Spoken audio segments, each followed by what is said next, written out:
ఈరోజు బైబిల్ అధ్యయనం ప్రకటన గ్రంథము 2వ అధ్యాయం మొత్తం 29 వచనాలు. ప్రార్థన. తండ్రి, మేము మరొక రోజు అనుభవించినందుకు కృతజ్ఞతలు మరియు మీ మాటను అధ్యయనం చేస్తూ మా సమయాన్ని ఆశీర్వదించండి. మమ్మల్ని మీ దగ్గరకు రప్పించమని మేము కోరుతున్నాము. యేసునామంలో ఆమెన్. ప్రకటన గ్రంథము 2వ అధ్యాయం. ఎఫెసులో ఉన్న సంఘపు దూతకు ఈలాగు వ్రాయుము: 7 నక్షత్రములు తన కుడి చేత పట్టుకుని 7 దీపస్తంభముల మధ్య సంచరించువాడు చెప్పు సంగతులేవనగా, నీ క్రియలను, నీ కష్టమును, నీ సహనమును నేనెరుగుదును.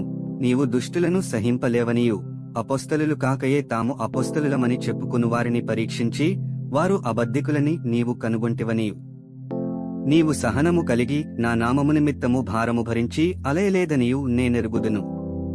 అయినను మొదట నీకుండిన ప్రేమను నీవు వదిలితివని నేను నీమీద తప్పొకటి మోపవలసియున్నది. నీవు ఏ స్థితిలో నుండి పడితివో అది జ్ఞాపకము చేసుకుని మారు మనస్సు పొంది ఆ మొదటి క్రియలను చేయుము. అట్లు చేసి నీవు మారు మనస్సు పొందితేనే సరి, లేని ఎడల నేను నీ యొద్దకు వచ్చి నీ దీపస్తంభమును దాని చోట నుండి తీసివేతును. అయితే ఈ ఒకటి నీలో ఉన్నది, నీ కొలాయితుల క్రియలు నీవు ద్వేషించుచున్నావు, నేను కూడా వీటిని ద్వేషించుచున్నాను. చెవిగలవాడు ఆత్మసంఘములతో చెప్పుచున్న మాట వినుగాక. జయించువానికి దేవుని పరదేశిలో ఉన్న జీవవృక్ష ఫలములు భుజింపనెత్తును.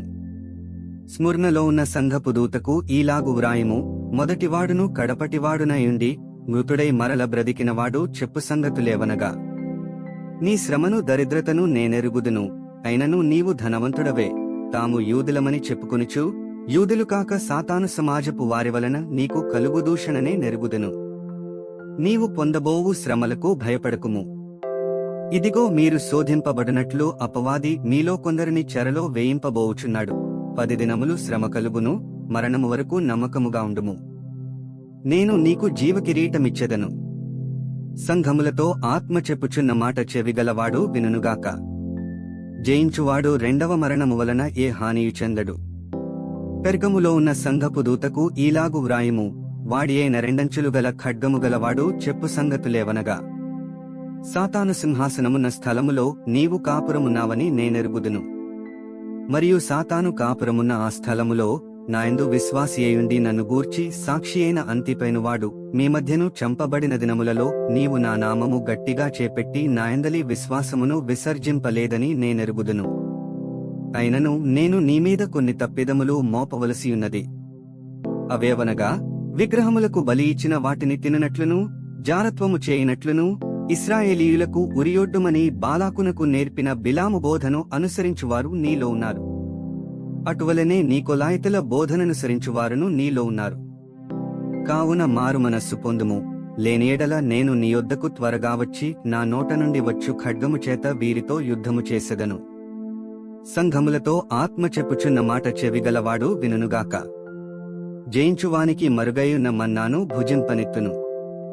మరియు అతనికి తెల్లరాతినిత్తును. ఆ రాతి మీద చెక్కబడిన యొక్క క్రొత్త పేరుండును.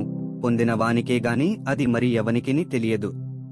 తుయతైరలో ఉన్న సంఘపు దూతకు ఈలాగు వ్రాయుము: అగ్నిజ్వాల వంటి కన్నులను, అపరంజిని పోలిన పాదములను గల దేవుని కుమారుడు చెప్పు సంగతులేవనగా, నీ క్రియలను, నీ ప్రేమను, నీ విశ్వాసమును, నీ పరిచర్యను, నీ సహనమును నేనెరుగుదును. నీ మొదటి క్రియల కన్నా నీ కడపటి క్రియలు మరి ఎక్కువైనవని ఎరుగుదును. అయినను నీమీద తప్పు ఒకటి నేను మోపవలసియున్నది. ఏమనగా, తాను ప్రవక్త్రినని చెప్పుకొనుచున్న యెజెబెలను స్త్రీని నీ ఉండనిచ్చుచున్నావు.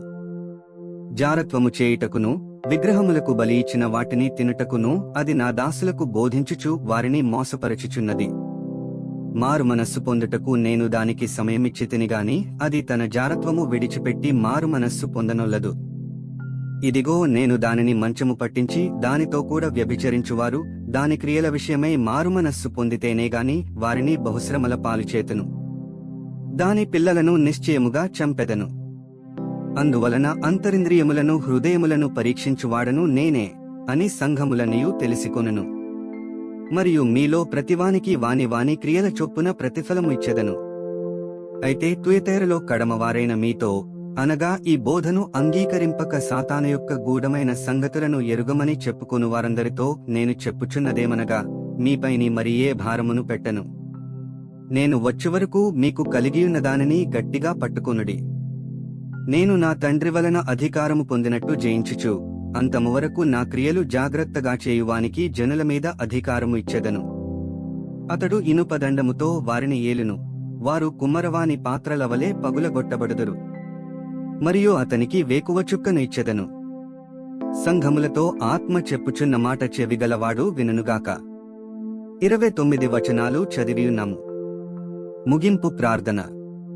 ఓ దేవా, మా విలువైన సమయాన్ని నీ వాక్యాన్ని అధ్యయనం చేసినందుకు ధన్యవాదాలు. మా మార్గాలలో నడవడానికి మరియు మన సత్యాన్ని ఇతరులతో పంచుకోవడానికి మాకు ధైర్యాన్ని ప్రసాదించు. మీ పరిశుద్ధాత్మ మాకు మార్గనిర్దేశం చేస్తూ సర్వసత్యంలోకి మమ్ములను నడిపించునుగాక. ఆమెన్.